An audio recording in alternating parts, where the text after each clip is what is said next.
Latest video update के लिए हमारे चैनल साइंस वाले सर को सब्सक्राइब कीजिए, बेल आइकन पर क्लिक करना ना भूलिए। अगर आपको हमारा वीडियो पसंद आया तो लाइक कीजिए, शेयर कीजिए अपने दोस्तों। हेलो स्टूडेंट्स, क्या हाल चाल? बढ़िया, first class. My name is Shoaib Khan. Welcome to the science वाले सर यूट्यूब चैनल। तो एक बार फिर बहुत बहुत स्वागत है आपका दिल की गहराइयों से। तो स्टूडेंट्स, आज हम सीखने वाले हैं ग्रेविटेशन लेसन का सुंदर सा टॉपिक लगा है आपके स्क्रीन पर। अर्थ ग्रेविटेशनल फोर्स के जमीन के पास ग्रेविटेशनल फोर्स होती है, ये हमने अब तक तो सीखा था। बहुत सारे वीडियो आप देख चुके हैं ग्रेविटेशन लेसन के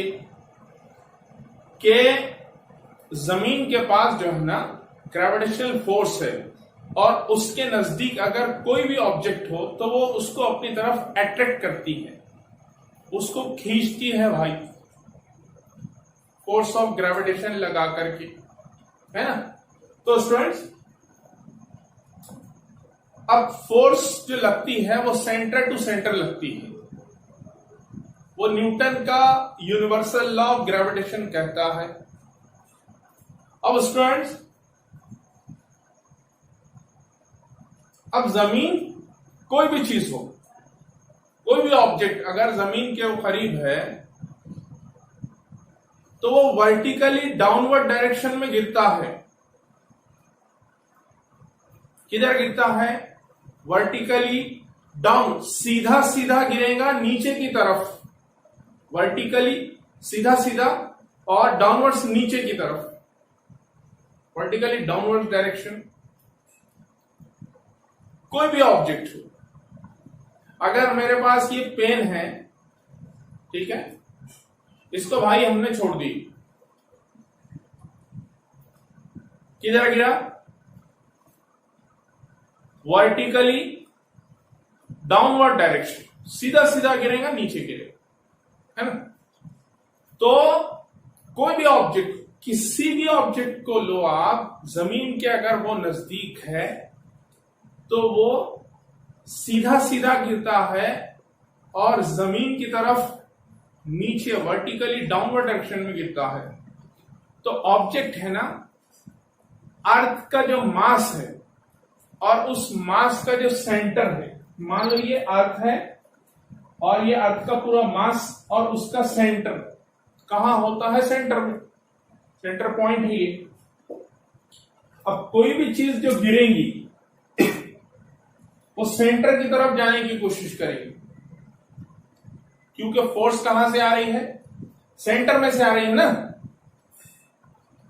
तो अब हमने मान लो अर्थ के सरफेस से कोई चीज ऊपर फेंकी, किधर फेंके? ऊपर फेंके। मान लो एक पत्थर है हमारे पास, एक स्टोन है, और अभी हम जमीन के सरफेस पर खड़े हैं। उस पत्थर को हमने ऊपर फेंके, ऊपर गया हो, तो उस पर अब कुछ सवाल पैदा होते हैं। वही सवाल उसने आपके टेक्स्ट बुक में हमसे पूछा है कि किसी पत्थर को अगर ऊपर फेंका जाए अर्थ के सरफेस से तो उसकी स्पीड, उसकी वेलोसिटी में कैसे चेंज होगा, क्या होगा। तो कुछ सवाल जो आपके टेक्स्ट बुक में उसने दिया है इस टॉपिक पर, अर्थ ग्रेविटेशनल फोर्स पर, वो सवाल आपके स्क्रीन पर इस वक्त दिखाई दे रहे हैं। अब पहला सवाल जो दिया है उसने कि will the velocity of a stone thrown vertically upwards remain constant और will it change with time.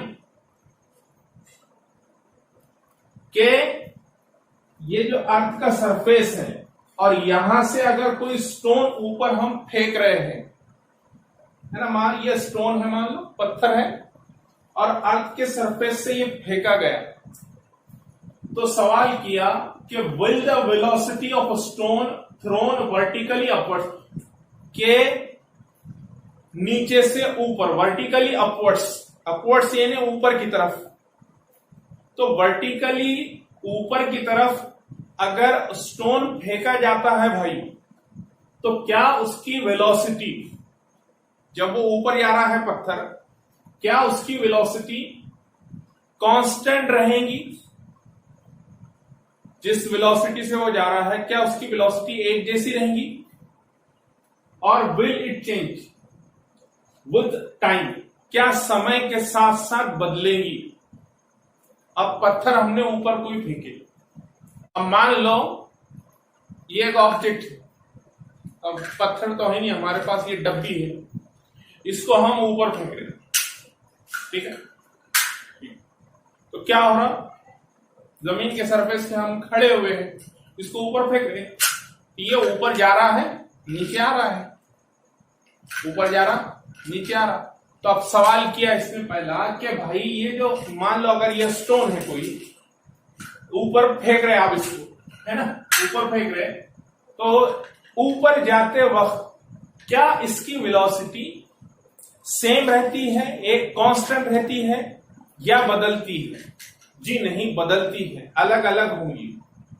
जब आपने फेंके तो उसकी वेलोसिटी अलग, फिर फेंके तो अलग अलग अलग, उसकी वेलोसिटी हर वक्त चेंज हो रही है।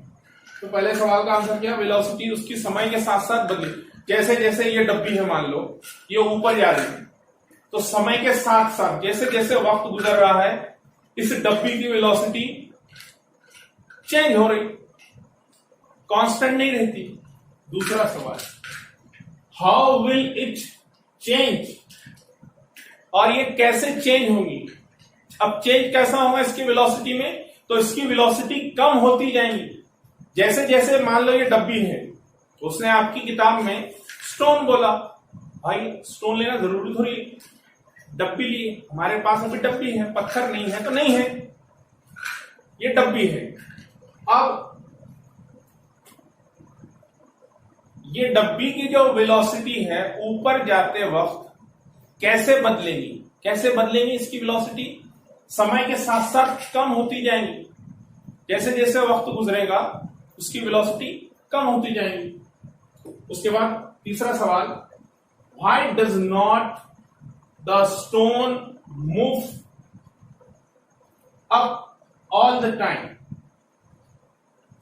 इसे सवाल किया कि क्यों स्टोन हमेशा हर वक्त ऊपर नहीं जाता, यानी आगे जाकर के रुक जाता ना, वो ऊपर क्यों नहीं जाता भाई? ये एक सवाल किया। दूसरा सवाल किया, why does it fall down after reaching a certain height, के ये जो स्टोन ऊपर में फेंका गया, ये जो डब्बी भाई फेंकी जा रही, कि क्यों एक हाइट पर जाकर, एक हाइट पर पहुंचने के बाद ये डब्बी रुक जा रही है? अगर ये स्टोन है, ये स्टोन रुक जाता है, हमसे सवाल किया क्यों रुक जाता है भाई यहां पर में जाके? हाँ, और ऊपर रुक गया और उसके बाद में ये गिर गया, तो ये क्यों गिरा? फिर सवाल किया, तो इन सवाल के आंसर अभी हम समझेंगे। फिर सवाल किया, what does its maximum height depends on. अब ये जो डब्बी है इसको हम ऊपर फेंक रहे हैं, तो ये कितने हाइट तक ऊपर जाएंगी, ये किस बात पर डिपेंड है? यानी ये डब्बी मैक्सिमम कितनी हाइट लेंगी, कहां तक ऊपर पहुंचेंगी, ये किस बात पर डिपेंड है? तो किस बात पर डिपेंड है? फोर्स पर। जितनी फोर्स लगाकर हम इसको फेंकेंगे ऊपर से, उतने मैक्सिमम हाइट पर वो जाएंगी, जितनी इसकी फोर्स कम है। अभी देखो, मान लो ये फोर्स लगा रहे हैं, ठीक है, हमने ये फोर्स लगाया, मस्कुलर फोर्स मेरी जो लगी इस पर, तो मैं जो फोर्स लगा रहा हूं मेरी फोर्स पर डिपेंड है ये कितनी हाइट तक पहुंचेंगी, है ना। और दूसरा जो सवाल है कि व्हाई डज इट फॉल, ये जो सवाल है, इन दोनों सवालों का मतलब हम यहां समझेंगे कि ये अर्थ का सरफेस है और ये अर्थ का सरफेस है, यहां से किसी ने एक पत्थर है, ये स्टोन है, यहां से किसी ने एक पत्थर को ऊपर फेंका ऐसे, जैसे मैंने अभी डब्बी फेंका था ना ऊपर, वैसे किसी ने जमीन पर खड़े रह के एक पत्थर ऊपर फेंका। मान लो उसने 200 न्यूटन फोर्स लगाकर पत्थर को ऊपर फेंका। कितनी फोर्स लगाकर? 200 न्यूटन। 200 न्यूटन फोर्स लगाकर उसने पत्थर को फेंका। मस्कुलर फोर्स लगाया ना उसने अपनी ऊपर, कितनी लगाया? 200 न्यूटन। चलो ये पत्थर चला गया ऊपर। अब ये पत्थर जो ऊपर जा रहा है तो इसके पास वेलोसिटी है मीटर पर सेकंड, कुछ ना कुछ वेलोसिटी है उसके पास, तो वो जा रहा है भाई, उसके पास वेलोसिटी है। ठीक है। अब जो यहां पर जो आदमी खड़ा होगा, जिसने उसको फेंका होगा, उससे तो एक ही बार फोर्स लगाया ना, हर वक्त फोर्स लगा रहा क्या हो, एक बार फोर्स लगा दिया और फेंक दिया। 200 न्यूटन फोर्स एक ही बार लगाया उस आदमी ने और पत्थर को ऊपर फेंक दिया। पत्थर जा रहा है और उसके पास वेलोसिटी है। चल एक पॉइंट ये। दूसरा कि ये जो अर्थ है भाई, ये इस पत्थर पर लगा रही है ग्रेविटेशनल फोर्स, और वो तो किसी भी ऑब्जेक्ट पर हर वक्त लगाती है, हर सेकंड लगाती है। इस पत्थर पर ये अर्थ ग्रेविटेशनल फोर्स लगा रही है ना, और हर सेकंड लगा रही। इस आदमी ने तो पत्थर पर एक ही बार फोर्स लगाया 200 न्यूटन। 200 न्यूटन फोर्स के साथ ये पत्थर ऊपर गया।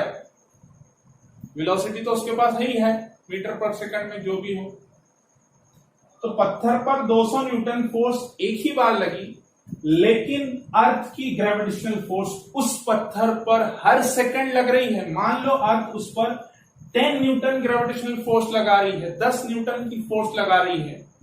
अब देखो, इस आदमी ने जो पत्थर को फेंका है उसकी फोर्स की डायरेक्शन ऊपर। कैसी है भाई? ऊपर है। ये पेन है, वैसे मैं इसको ऊपर फेंकने नहीं वाला हूं। अब इसको उसने ऊपर फेंका, एक ही बार फोर्स लगाया ना, 200 न्यूटन मान लो। किस डायरेक्शन में लगाया फोर्स? ऊपर की डायरेक्शन। किधर भाई? मैं कहता हूं पत्थर को ऊपर जा, और जमीन पत्थर को कहती है नीचे आ। जमीन पत्थर को कहती है नीचे। हर सेकंड कहती है कितनी फोर्स के साथ खींच रही है पत्थर को?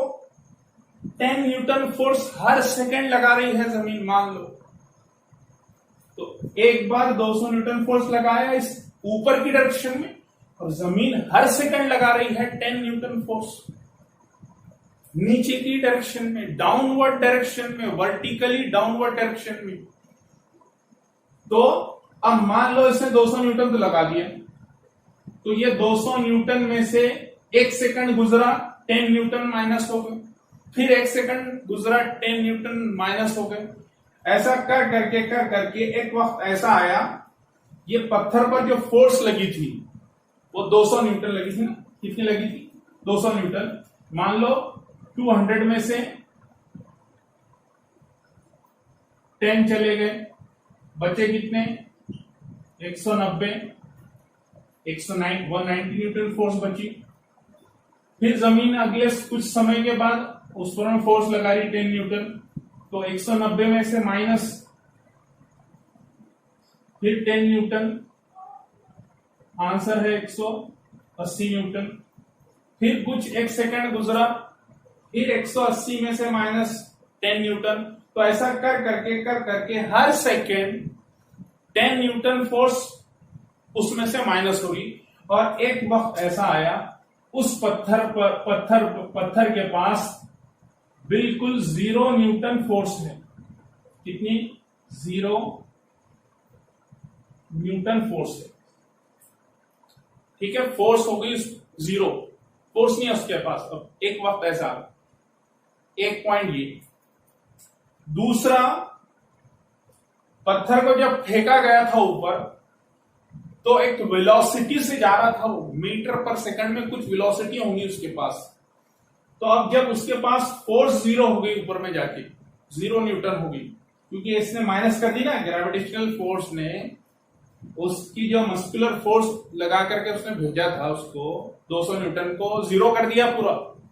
हर वक्त मान लो 10 न्यूटन लगा रही है, 10 न्यूटन लगा रही है, तो ऐसा कर करके पत्थर के पास 0 न्यूटन फोर्स और वेलोसिटी लेकर के गया था मीटर पर सेकंड, तो ऊपर जाके उसकी वेलोसिटी भी 0 मीटर पर सेकंड होगी। कितनी हो गई? 0 मीटर पर सेकंड। अब फोर्स भी नहीं है पत्थर के पास, 0 न्यूटन फोर्स, वेलोसिटी भी उसके पास ऊपर जाकर 0 मीटर पर सेकंड होगी। अब पत्थर आगे नहीं जा सकता, यहां रुक गया वो, ये हाइट पर पहुंचा और रुक गया। क्यों रुक गया? अपना क्वेश्चन क्या था? अपना क्वेश्चन था why does it fall down after reaching a certain height,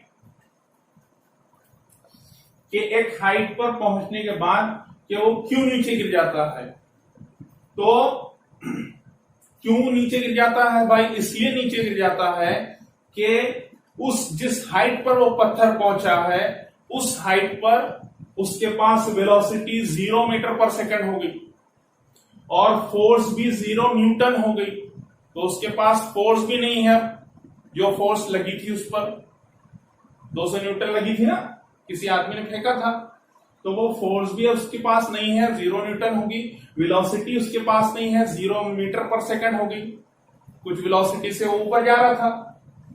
तो अब फोर्स भी 0 न्यूटन, वेलोसिटी भी 0 मीटर पर सेकंड। तो अब ये यहां रुक गया, अब ऊपर नहीं जा सकता, रुक गया, वो हो गया। अब लेकिन हर वक्त उस पर ग्रेविटेशनल फोर्स लग रही है और वो उसे कहती है कि भाई साहब नीचे आओ।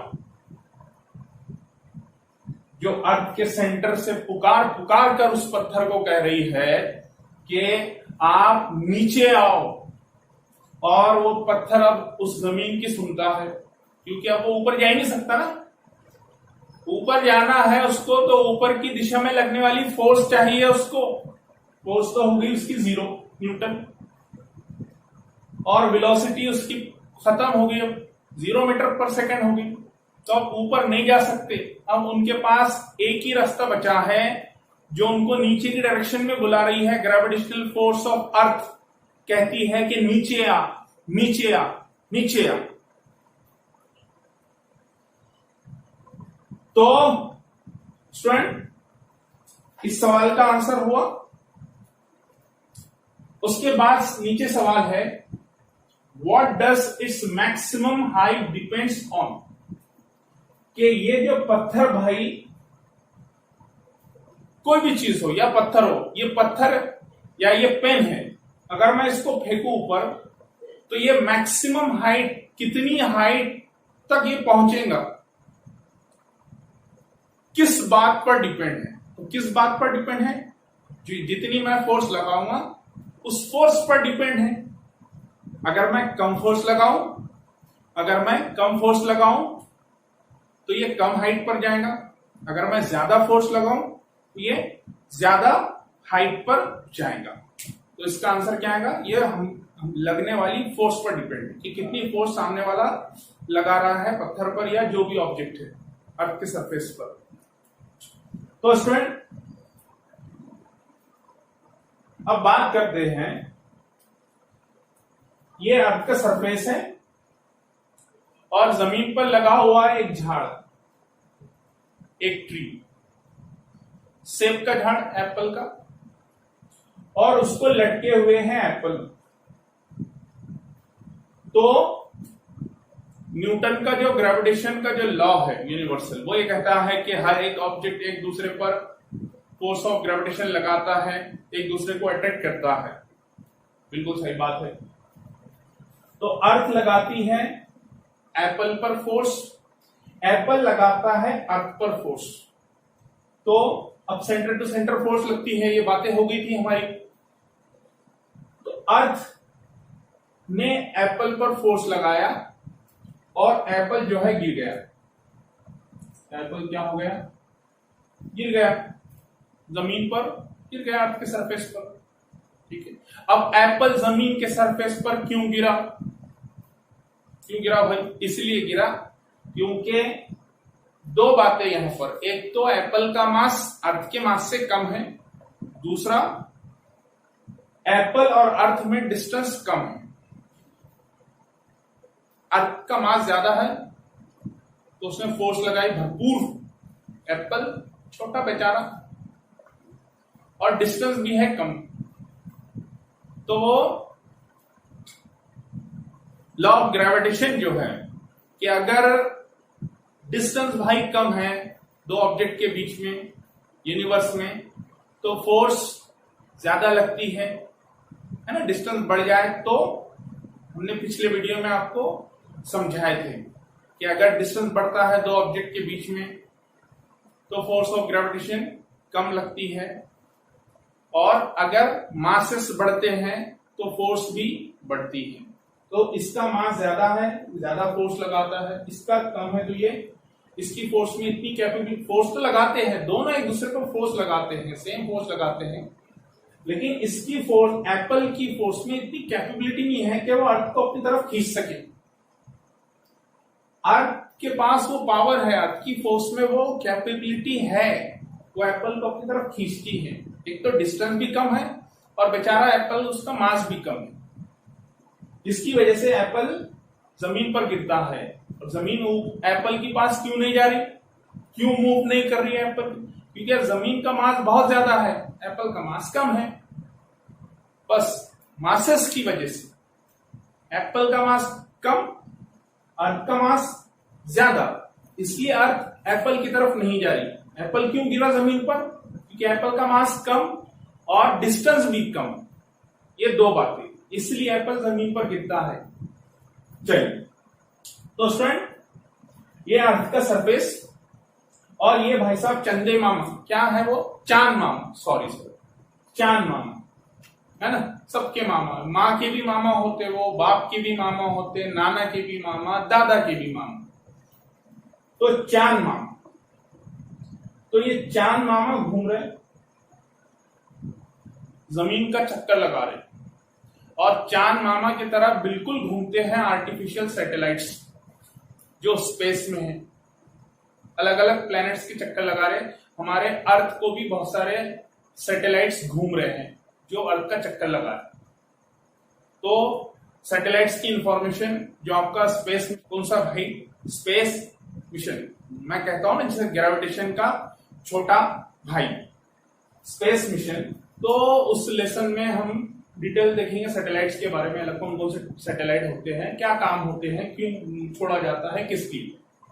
तो फिलहाल मून और सैटेलाइट्स ये अर्थ को चक्कर लगा रहे, ऑर्बिटिंग कर रहे अपने अपने ऑर्बिट में। मून भी घूम रहा है, और बिल्कुल मून की तरह कौन? सैटेलाइट, आर्टिफिशियल सैटेलाइट, इंसान के बनाए हुए सैटेलाइट्स, इंसान का बनाया हुआ जो सैटेलाइट्स, उस आर्टिफिशियल सैटेलाइट बोलते हैं।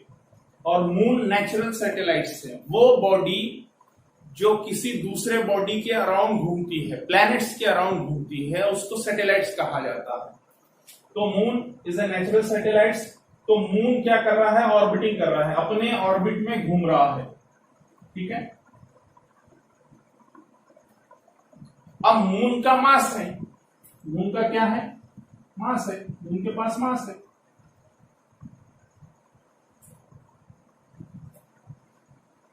अब मून के पास मास है और मून घूम रहा है, इसका मतलब मून के पास वेलोसिटी भी है। क्या चीज है? वेलोसिटी भी है ना। तो अब यहां जो सवाल खड़े हुआ कि भाई जिस तरह से एप्पल जमीन पर गिर रहा है उस तरह से मून क्यों नहीं गिर रहा जमीन पर? सवाल खड़ा होता है। आखिर अर्थ एप्पल पर फोर्स लगाती है, एप्पल गिर जाता है, अर्थ मून पर भी तो फोर्स लगाती है ना, force of gravitation, centre to centre.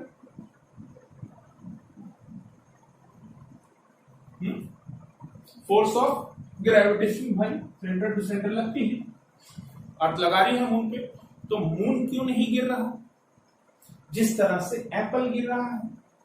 तो एक वीडियो में मैंने आपको बताया था ग्रेविटेशन का, जिसे नहीं देखा है जाकर के देख लो। प्लेलिस्ट में हमारे लेसन वाइज वीडियो अलग अलग हमने डिवाइड करके रखे हैं, प्लेलिस्ट से आप देख सकते हैं लेसन वाइज।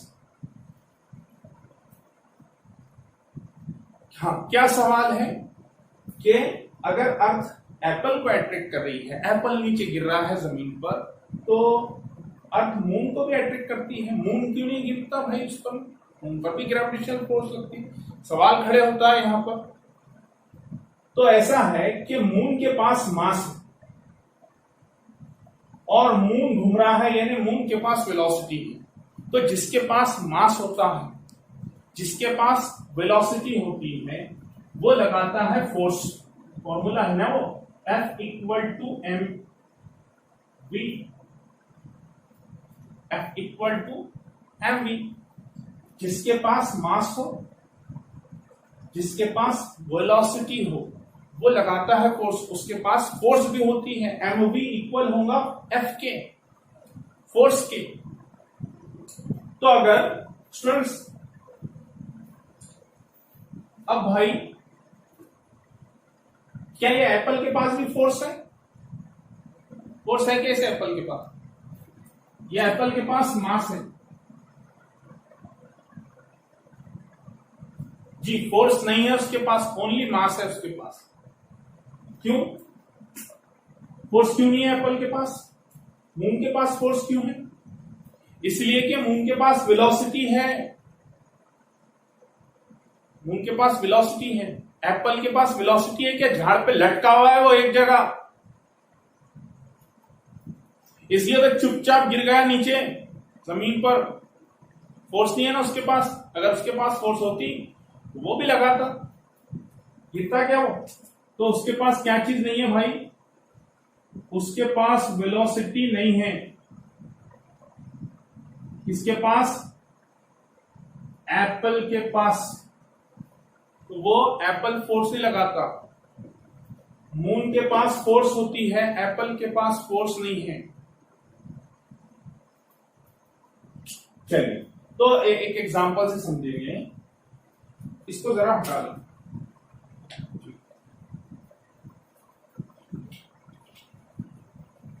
इसको हटा लो, हटो बच्चों। ये एक दीवार है, राइट? और यहां एक बस खड़ी हुई है। क्या खड़ी हुई है भाई?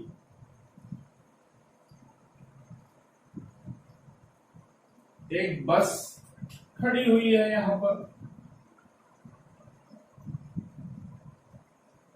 और बस का मास है, कुछ तो भी मास होगा, है ना? और ये हो गए बस के टायर, ये दीवार। बस का क्या है? मास है। अच्छा, एक बस यहां पर खड़ी हुई है, ठीक है?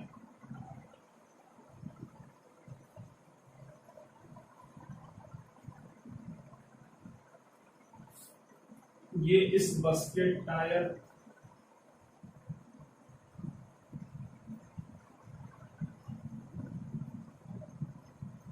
ठीक है? इस बस का भी मास है और इस बस का भी मास है, और सामने एक दीवार है। अच्छा, अब ये यहां खड़ी हुई है। क्या ये बस इस दीवार को नुकसान पहुंचा सकती? इस दीवार को डैमेज कर सकती? डैमेज करेगी? अच्छा, फिर एक सवाल यहां करता, ये जो बस है इसका मास है, लेकिन इस बस के पास एक चीज और है। कौन सी भाई? वेलोसिटी। कौन सी चीज? वेलोसिटी, जो इस बस के पास नहीं है। ये बस खड़ी है, बस अपनी जगह, ओनली मास है उसके पास, चुपचाप खड़ी है। अब ये बस है, इसका मास है और दौड़ते हुए जा रही स्पीड से, वेलोसिटी है उसके पास मीटर पर सेकंड में, दौड़ते हुए जा रही बस। तो अब सवाल, क्या ये बस इस दीवार को नुकसान पहुंचाएगी? क्या ये बस इस दीवार को नुकसान पहुंचाएगी? कौन सी बस? तो बिल्कुल कौन सी बस? ये वाली बस। क्यों? क्योंकि इसके पास वेलोसिटी है। तो अब देखो, जिसके पास मास हो, जिसके पास वेलोसिटी हो, तो मास इंटू वेलोसिटी, मास इंटू वेलोसिटी, उसके पास फोर्स होती है। इसके पास फोर्स है क्या? बस खड़ी हुई अपनी जगह। दीवार को नुकसान पहुंचने वाला है क्या? बिल्कुल नहीं। तो जिसके पास मास हो, जिसके पास वेलोसिटी हो, उसके पास फोर्स भी होती है। तो ये बस फोर्स लगाएंगी और दीवार को धक्का मारेंगी, डैमेज कर देंगी, नुकसान पहुंचा देंगी। तो mass into velocity equal to F, force equal to mv, है ना? यहां यह फॉर्मूला अप्लाई होता है। तो उसी तरह से बिल्कुल एप्पल के पास फोर्स नहीं है, एप्पल के पास सिर्फ मास है, मोशन नहीं है, लटका हुआ है चुपचाप। और मून तो दौड़ रहा है, मून के पास मास भी है, वेलोसिटी भी है। तो मून के लिए फॉर्मूला अप्लाई होता है, मून फोर्स है मून के पास। तो ये जो जमीन की ग्रेविटेशनल फोर्स है, ये फोर्स मून को अपनी तरफ अट्रैक्ट कर रही है, जिसकी वजह से मून गोल गोल घूम रहा है ऑर्बिट में। लेकिन जमीन की तरफ क्यों नहीं आ रहा? क्योंकि उसके खुद के पास भी फोर्स है। अब सवाल, इस सवाल का आंसर कि एप्पल जमीन पर गिर गया इसलिए कि एप्पल के पास फोर्स नहीं है, एप्पल के पास सिर्फ मास है, लटका हुआ है चुपचाप, कोई मोशन नहीं है, कोई वेलोसिटी नहीं है। और मून के पास मोशन है, गोल गोल घूम रहा है, और मून भी और आर्टिफिशियल सैटेलाइट्स भी जो जमीन के चक्कर लगा रहे। तो जिसके पास मोशन है उसके पास वेलोसिटी है यहां पर, और मास है, वेलोसिटी है, तो इसका मतलब उसके पास फोर्स भी है। इसका मतलब मून के पास फोर्स है, मून भी फोर्स लगा रहा है भाई, इसलिए वो जमीन पर नहीं गिर रहा, क्योंकि उसके खुद की फोर्स है अपने पास, उसके पास, क्योंकि मोशन में है वो। तो इस वजह से जमीन की ग्रेविटेशनल फोर्स की वजह से मून हो या आर्टिफिशियल सैटेलाइट गोल घूम रहे हैं भाई। और जमीन पर क्यों नहीं गिर रहे हैं आर्टिफिशियल सैटेलाइट या मून? इसलिए नहीं गिर रहे क्योंकि उनके खुद के पास फोर्स है। फोर्स उनके पास क्यों है? क्योंकि उनके पास वेलोसिटी है।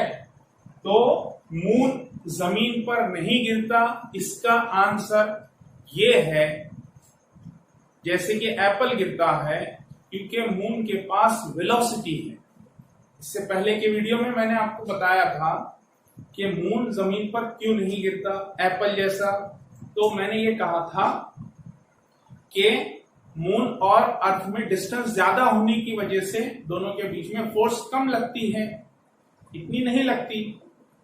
तो नहीं, उसका एक और आंसर थोड़ा बाकी है, थोड़ा भाग क्या, कि मून के पास वेलोसिटी है। तो जिसके पास मास हो, तो ये एग्जांपल आप माइंड में रखना, जिसके पास मास हो, जिसके पास वेलोसिटी हो, वो लगाता है फोर्स। क्या लगाता है? फोर्स। तो ये स्टेट डायरेक्शन है, तो इसलिए यहां फॉर्मूला ये लगता है F इक्वल टू एम। लेकिन ये जो मून भाई है, इसके लिए ये वाला फॉर्मूला अप्लाई नहीं होता, क्योंकि मून जो है सर्कुलर मोशन में घूम रहा है, वहां सेंट्रिपिटल फोर्स लागू होती है, और मून के पास एक रेडियस है, रेडियस लेकर के घूम रहा है। तो यहां फॉर्मूला F इक्वल टू कौन सा भाई? F equal to mov square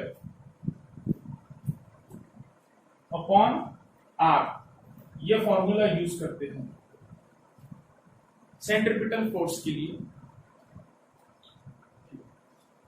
तो आई होप यहां तक के जितने भी सवाल होंगे उनके जवाब आपको मिल गए होंगे। जितने भी डाउट्स होंगे, तो नई चीज इस वीडियो में आपको पता चली है कि मून जमीन पर क्यों नहीं गिरता? इसलिए कि मून के पास मोशन है, इसलिए कि मून के पास वेलोसिटी है, इसलिए अगर उसके पास वेलोसिटी है तो वो खुद भी फोर्स लगा रहा है, उसके पास फोर्स है। तो इन फॉर्मूलोस, जितने भी फॉर्मूले हैं, इनको आप अच्छी तरह से नोट कर लेना। नहीं समझ में आया, स्क्रीनशॉट लेने का, वीडियो को पॉज करने का, ठीक है, और वीडियो को पूरा एंड तक के देखने का। और अगर वीडियो आपको हमारा पसंद आया है तो बिल्कुल लाइक कीजिए, अपने फ्रेंड्स में ज्यादा से ज्यादा शेयर कीजिए। और अगर आपने अब तक हमारे चैनल, क्या नाम चैनल का? हाँ जी बिल्कुल, साइंस वाले सर यूट्यूब चैनल, तो हमारे इस चैनल को अगर सब्सक्राइब नहीं किया है तो जल्द से जल्द, बिल्कुल आज ही, अभी इसी वक्त सब्सक्राइब कर ले। और उसी के बगल में एक और बटन होता है, क्या? एक और आइकन होता है, क्या? जी बिल्कुल, बेल आइकन। क्या कहते हैं उसे? घंटा। तो उस पर क्लिक करना ना भूलें। तो लाइक कीजिए, शेयर कीजिए वीडियो को हमारे ज्यादा से ज्यादा। चलिए तो मिलते हैं अगले वीडियो में, मिलेंगे फिर एक अच्छे से सुंदर से टॉपिक के साथ। लेते हैं तब तक के लिए